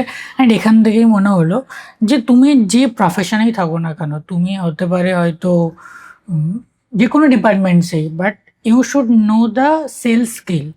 কারণ তুমি ফার্স্ট তোমার এইচআরকেই যদি না বেচতে পারো, তুমি তো এন্ট্রি নিতে পারছো না। তো তোমাকে জানতে হবে যে আমি এত নলেজ জানি, আমি আমার ফিল্ডে বেস্ট। আরে ভাই, তুই নিজেকে প্রেজেন্টই করতে পারিস না। দেখো, এইচআরও সেলস পার্সন, এইচআরও চাকরি বেচছে, এক্স্যাক্টলি, এভরিথিং ইজ সেলস, এটা আমার perspective. Be it service, be it anything, ভাই আমিও চাকরি তোমাকে বেচছি, তবে তুমি আমার কোম্পানি অ্যাট্রাক্ট হয়ে তুমি চাকরিতে অ্যাপ্লাই করছো। তুমি যদি বলো না আমি আসবো না, আমাকে আমার ভ্যাকেন্সিটা ফিল করতেই হবে, তো আমিও বেচছি আলটিমেটলি। তো আমরা সার্ভিসেস বেচছি, এমপ্লয়িরা সার্ভিসেস বেচছে। বাট এটা জানা তো দরকার, মানে সেটা নিয়ে তোমার কি পয়েন্ট অফ? 100%। যারা ভাবে যে মানে অবভিয়াসলি তুমি ভাবতেই পারো আমি অপারেশনস করি কিন্তু আমি সেলস করছি না, কিন্তু আলটিমেটলি লাইফে এভরিথিং ইজ সেলস। তুমি ব্লিঙ্কিটে যখন অর্ডার করছো, তোমার উইন্ডোতে যেটা বারবার পপ আপ হচ্ছে তুমি সেটাই অর্ডার করছো। Everything is human trigger. Right, অনেকে ওটাই বলে। আমিও দেখেছি আজকালকার দিনে অনেকে এসে আমাদেরকেও বলে যে আমি না এই ডিপার্টমেন্টে করতে চাইছি। হ্যাঁ, তখন জিজ্ঞাসা করা যায় তোমার সেলস কেমন লাগে? না না, সেলস আমি করবো না, বাবার এই টার্গেট দেবে, আমি করবো না। তো ওখানেই বোঝা যায় আরে সেলস মানে থোড়ি না সবসময় তোমাকে ওই টার্গেট। এবার এই যে একটা হয়ে এসছে না মানুষের মধ্যে, সেলস মানেই টার্গেট বা কিছু একটা, তো এটাতে একটুখানি এটা আমরাও ফেস করি যখনই স্পেশালি আমরা ওই ক্যাম্পাসে যাই, তখন ক্যান্ডিডেটসরা আমাদের জিজ্ঞেস করে সেলস হলেই তো টার্গেট হবে, কিন্তু মানে এই জিনিসটা এক্সপ্লেন করাটা খুব difficult to the fresh and the cute crowd, যে এভরিথিং ইজ সেলস। মানে আলটিমেটলি যাই করুন, আপনি অপারেশনস করুন, finally you are selling yourself to the company. আপনি ডিরেক্ট সেলসে থাকুন কি ইনডিরেক্ট সেলসে থাকুন, এভরিথিং ইজ নিজেকে বিক্রি করতে জানতে হবে। হ্যাঁ, মানে কিছু করার নেই, that's how life it is. এবার যেটা নিয়ে আমি জিজ্ঞাসা করবো, এটা খুব একটা ইম্পর্টেন্ট টপিক আজকের দিনে, যেটা নিয়ে হয়তো ম্যাক্সিমাম কথাবার্তা হয় না 100বার। সেটা হচ্ছে মেন্টাল হেলথ। ওয়ার্ডটাকে অনেকে অনেক সময় আজকালকার দিনে খুব বাজেভাবে মিসইউজ করে। কিভাবে মিসইউজ করে? মেন্টাল হেলথ জিনিসটা বোঝাটা দরকার আজকের দিনে। তোমার কিছু হলে তুমি এক্সপ্রেস করো, 100বার। তুমি জানো জিনিসটাকে অ্যাটলিস্ট, বা এই যে রিয়ালাইজেশনটা, এটা অনেকের হয় না। আগেকার দিনে অনেকে বলতে পারতো না, স্কোপ ছিল না, নিজের মধ্যে রেখে দিত, তারপর থেকে অন্যরকম একটা বিষয় হয়ে যেত তার সাথে, তার বডিতে, তার মাইন্ডে। বাট আজকে যেহেতু একটা ওপেন প্ল্যাটফর্ম, তো সেক্ষেত্রে যারা কর্পোরেটসে আছে বা যারা কাজের প্রেশারে, চাকরির প্রেশারে, ঠিক আছে, ফ্যামিলি মেনটেন করো বা যে কোনো মানে কারণই হতে পারে না কেন, মেন্টাল হেলথ নিয়ে এরকম কোনো ইনসিডেন্ট যেটা তুমি তোমার কেরিয়ারে দেখে এসছো, কোনো কারোর সাথে হয়েছে, বা তোমার যদি কোনো পয়েন্ট অফ ভিউ থাকে এই টপিকের উপরে, তুমি শেয়ার করতে পারো। মেন্টাল হেলথটা না জেনজিজরা খুব ইউজ করছে, আর বুমার্স বা আর্লি মিলেনিয়ার্সরা ভাবে এটা একটা এক্সাম, মানে বকওয়াস। তুমি ছুটির জন্য অ্যাপ্লাই করো, তোমাকে যদি তুমি বলো জ্বর হয়েছে, টাইফয়েড হয়েছে, তুমি 1 মাস ছুটি পেয়ে যাবে। বাট যদি তুমি কাউকে গিয়ে বলো যে সিরিয়াসলি তোমার মেন্টাল ডিপ্রেশন হয়েছে and you go with maybe prescription or medicines from the doctors, 90% লোক হয়তো আজও সেটাকে উড়িয়ে দেবে হেসে। কারণ মেন্টাল হেলথ আমরা যতই পডকাস্ট করে নিই, যতই করে নিই, এখনো উপর দিককার মাইন্ডসেট চেঞ্জ হয়নি। মেন্টাল হেলথ এখনো লোকেরা ভাবে পাগল, এই লোকটা পাগল হয়ে গেছে। ওই যে এক্সপ্লেন করাটা যে হ্যাঁ maybe he is suffering, he needs help, ওই যে একটা সাপোর্ট করা, ওই ব্যাপারটা এখনো লোকেদের মধ্যে আসেনি। লোকেরা এখনো ভাবে যে ও ইচ্ছে করে করছে, বাট সবসময় লোকে ইচ্ছে করে করে না। হ্যাঁ, দুটোই আলাদা। একটা হচ্ছে আজকালকার জেনজিরা একটু হলেই আই নিড টু হিল, সেটাও যেমন ইটস টু মাচ, বিকজ ওরা ক্লিনিং করছে হঠাৎ করে বসে। হ্যাঁ, ওটা ভাই মিটিং এর বসে ওরা ক্লিনিং, প্লিজ, নট অ্যাকসেপ্টেড। তাই বলে কেউ যদি সিম্পলি সিরিয়াসলি ডিপ্রেশন ফেস করে, অনেকেই করে, সেটাকেও একেবারে উড়িয়ে দেওয়াটা is not something which we should do. ওই সবকিছুতে লাইফে একটু ব্যালেন্স দরকার। কারেক্ট, অ্যান্ড এটা নিয়ে কথা বলাটাও দরকার। আর যেটা তুমি বললে যে ধরো যদি মেন্টাল হেলথ বলে এইচআর এর কাছে ছুটির অ্যাপ্লিকেশন করা হয়, তো এইচআর অ্যাপ্রুভ করে না বলছো ম্যাক্সিমাম জায়গায়। দেখো, এইচআর এর ওপরে ছুটির অ্যাপ্লিকেশন থাকেই না। এই ছুটিটা is totally on your boss. Okay, তোমার বস যদি তোমাকে বলে তুমি 2 মাস বাড়িতে ছুটি নিয়ে বসে থাকো, এইচআর এর কিচ্ছু ফারাক পড়বে না। বাট এটা দেয় না বলছো, মানে আমি তো টার্মস ভুল বললাম, বাট দেয় না হ্যাঁ, বলছো। অনেক সময় এবার এভরিথিং ইজ হিউম্যান সাইকোলজি। তোমার বস যদি নিজে ফেস করে থাকে হয়তো সে দিয়ে দেবে। ম্যাক্সিমাম ক্ষেত্রে বলছি, তুমি কর্পোরেটসে আছো 10 বছর ধরে, তোমার এক্সপিরিয়েন্সে তুমি ম্যাক্সিমাম কি দেখো? অনেক সময় বললাম তো, আমাদের যে পুরোনো জেনারেশন এখনো মেন্টাল হেলথটাকে অতটা ডিসকাস করে না। এখনো তাদের প্রবলেম হলে তারা বুঝতেই পারে না যে এটা মেন্টাল প্রবলেম। তারা ভাবে হাঁটুর ব্যথা, পায়ে ব্যথা, কিন্তু অনেক সময় আমাদের ফিজিক্যাল পেইন থাকে না। এটা আমরা এত ইমাজিন করে নিই, আমার হাঁটু ব্যথা, ওটা অ্যাকচুয়ালি সাইকোলজিক্যাল পেইন হয়ে যায়। মানে সাইকোলজিক্যালি আমি যেহেতু ইমাজিন করেছি, দ্যাটস ওয়াই ইউ পারসিভ ইট। মানে আমাদের মাইন্ড তো ওরকম ভাবেই ট্রেন্ড না, যেটা আমরা বেশি ভাবি সেটা আমাদের হয়ে যায়। আর যখন তুমি সেটা গিয়ে অ্যাকচুয়ালি একটা মেন্টাল হেলথ বা সাইকিয়াট্রিস্টের সাথে ডিসকাস করবে, তখন তুমি বুঝতে পারবে that maybe it was A imaginary kind of a thing. তো ওই ডিফারেন্সিয়েশনটা জানা, ওটা অ্যাকনলেজ করা, যেটা রিয়েল পেন না মেন্টাল প্রবলেম, ওই জিনিসটা এখনো 90% ক্রাউডের কাছে ক্লিয়ার নয়। ওকে, সো এখন এই প্রবলেমটা ফেস করছে সবাই ম্যাক্সিমাম। হ্যাঁ, এটা আছে। মানে একদিকে যেমন একটুতেই লোকে ওরা ক্লিনিংয়ে চলে যাচ্ছে বাচ্চাগুলো, সেরকম আবার সিরিয়াসলি যারা প্রবলেম ফেস করছে তারা হয়তো সাপোর্ট এখনো পাচ্ছে না। এই যে আমরা জেনজি নিয়ে কথা বলছি, তুমি যখন হায়ার করো, রিক্রুট করো, ম্যাক্সিমাম তো আজকালকার দিনে জেনজিদেরই তুমি পাও। তো তোমার জেনজিদের মধ্যে কোন জিনিসটা ভালো লাগে আর কোন জিনিসটা খারাপ লাগে? ভালো লাগে, দে আর ভেরি অ্যাপ্ট সবকিছুতে, ভেরি কনফিডেন্ট। কিন্তু একটা আমি এক্সাম্পল দেবো। He was just college fresher. ও জেডি পেয়েছে লিটারালি, অ্যান্ড ও চাকরির জন্য এসেছে। তো আমরা জিজ্ঞেস করলাম যে তুমি চাকরি করতে কেন এসছো? বলছে জানি না। তুমি থাকো কোথায়? পাশেই থাকি। তুমি 5 years ডাউন দ্য লাইন নিজেকে কোথাও দেখো? জানি না। তুমি এখানে যদি না পাও তাহলে কি করবে? জানি না। আমরা ভাবলাম তোমার ইন্টারভিউটা কেন দিতে এসেছো? বলে জানি না। This kind of things also happen. আমরা পরে খুব হেসেছিলাম এটা নিয়ে। বাট মেবি হয়তো বাবা মা বলেছে সেই জন্য একটা ইন্টারভিউ দিয়ে আসি, এরকম কোনো একটা ঘটনা। Very honest. হ্যাঁ, একদম। হ্যাঁ, কোম্পানিকে এরকম অনেস্ট লোককে তো চাকরি দেওয়া উচিত, কিন্তু সেটা কিছু হবে না। সেটা জানি না যে থাকবে কিনা, কি করে দেবো চাকরিটা। এরকম ফ্লিপ মাইন্ডেড তো হয় প্রচুর, আজকে এখানে কালকে ওখানে। ওইটাই। অ্যান্ড জেনজিদের এটা তুমি কি বললে, ভালো না খারাপটা? এটা খারাপটা বললাম, ভালোটা হচ্ছে দে আর ভেরি টেক সাভি। ওরা নতুন জিনিস একসেপ্ট করতে পারে, ওরা জিনিসগুলোর প্রবলেম সলভিং অ্যাটিটিউড ওদের মধ্যে অনেক বেশি, ক্রিবিং ব্যাপারটা কম। তোমার জেনজিদের সাথে কাজ করতে কেমন লাগে? আমার তো পার্সোনালি খুব। তোমার টিমে কি ম্যাক্সিমাম জেনজি? আমার টিম পুরো জেনজি। পুরো জেনজি? সো তোমার ভালো লাগে মানে? হ্যাঁ, মানে we hang out together and we are buddies type. They are always like bro and buddies. এছাড়া তো ওদের টার্ম। তুমিও জেনজি হয়ে যাচ্ছ ওদের সাথে থাকতে থাকতে। জেনজি হয়নি, বললাম না আমরা মাঝখানে, এদিকেও থাকতে হচ্ছে ওদিকেও থাকতে, ব্যালেন্স করতে হচ্ছে। তোমার সিনিয়র গুলো আলাদা মিলেনিয়ালস আর তোমার জুনিয়র গুলো সব জেনজি। হ্যাঁ, একদম ব্রো বাডি ছাড়া চলবে না ওদের। বাট তোমার সাথে কাদের ভাইবস তোমার বেশি ম্যাচ হয়, জেনজি না মিলেনিয়ালস? তোমার ভাইবস এর সাথে কাদের ম্যাচ হয়? আমি সব জায়গায় আছি, আই এম ফ্লেক্সিবল, সবাইকে নিয়ে চলতে হবে।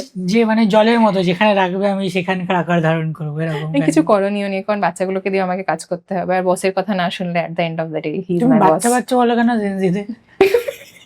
অ্যাকচুয়ালি ক্যাম্পাস থেকে হায়ার করতে করতে ওরকম বাচ্চা বলা অভ্যেস হয়ে গেছে। বলে বাচ্চা, তুমি কি খুব বয়স্ক? তুমি আমাকে বাচ্চা বলছো? না, সেটা আমাকে বলে ও, দিদি मैं इतनी छोटी नहीं हूँ, आप जितना छोटा समझते हो मुझे। হ্যাঁ এখনকার, হ্যাঁ আর একটা জিনিস যে ধরো, যেহেতু আমরা জেনজি নিয়ে কথা বলছি, তো আমি চাইবো তুমি খুব ক্লোজলি যেহেতু ওদের সাথে কাজ করো, আমি ওদের মাইন্ডসেটটাও বোঝার চেষ্টা করব। মানে তুমি যতটা অবজার্ভ করেছো, আজকালকার দিনে জেনজিরা খুব ফ্রাঙ্ক, যেটা আগেকার দিনে মিলেনিয়ালসরা হতো না। যে যেরকম কি হয়, আগেকার দিনে কোনো এইচআর বা সিনিয়রের সাথে আমরা অনেক ব্যাপার ডিসকাশনস করতাম না, একটা ভয় থাকতো। বাট এখন ওই যে বাডি বা ফ্রেন্ডস টাইপের অনেক কিছু আমরা এক্সপ্রেস করতে পারি, অনেক কিছু ডিরেক্টলি শেয়ার করতে পারি। তো জেনজিদের মধ্যে এই একটা ব্যাপার থাকে। এগুলো মানে তুমি বা যারা সিনিয়র বসেস আছে বা মিলেনিয়ালস যারা আছে, তারা কিভাবে এগুলোকে দেখে? সেটাও আবার পার্সন টু পার্সন, বিকজ এখানে হিউম্যান ইমোশনস, দেখুন কিছু লোক আছে যারা এই জিনিসগুলোকে অ্যাডপ্ট করে নেয়। যেমন আমার বসের টিমে 21 বয়সের লোকেরাও ছিল, আবার 40+ও ছিল, মানে আমার পুরোনো কোম্পানিতে। So he use to handle all kind of people because he was that level flexible. But অনেকে আছে যে জিনিসগুলো হ্যান্ডেল করতে পারে না because they are very frank. ওরা ইউজুয়ালি মেথডস, যদি আপনি ওদের খুব বেশি মাইক্রো ম্যানেজ করেন, দে আর নট কমফোর্টেবল। আপনি ওদের খোলা ছেড়ে দিন, ওরা দারুণ কাজ করে বেরিয়ে যাবে, আর আপনাকে কোয়েশ্চেনও করতে হবে না। কিন্তু মাইক্রো ম্যানেজ করতে গেলে ওদের একটাই জিনিস, আপনি যদি ভালোবেসে কাজ করান, they will be more than happy to work for you. মানে আমার সাথে অ্যাটলিস্ট যারা কাজ করে, they will stay long if required, because ও জানে যে আমি ওর দিনের শেষে ওর পাশে আছি, আমি জানি ও আমার পাশে আছে।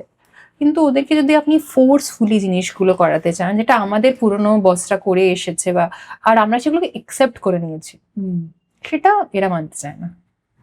হ্যাঁ, লাইক তোমাকে সেই রিলেশনটা বিল্ড করে রাখতে হবে না তোমার টিমের সাথে। তুমি তোমার টিমই যদি জেনজি হয়, তুমি যদি তাদের সাথেই ঠিক ব্যাপারটা অ্যাপ্ট করতে না পারো, রিলেশন না রাখতে পারো, তাহলে তো সেটা ফ্রুটফুল হবেও না, ওভারঅল কাজে এফেক্ট পড়বে না। কারণ ওদেরকে আপনি ভয় দেখিয়ে ডান্ডা দিয়ে কাজ করাতে পারবেন না, যেটা আমাদের বসেরা আমাদের ক্ষেত্রে। কারণ আমরা এখনো ওই ম্যানেজার, বস, স্যার, ওগুলো আমাদের অব্দি তাও আছে। কিন্তু ওরা তোমাদের দিদি, ম্যাক্সিমাম দিদি বলবে, না হলে নাম ধরে ডাকবে, bro how are you, this is their way of working. Right.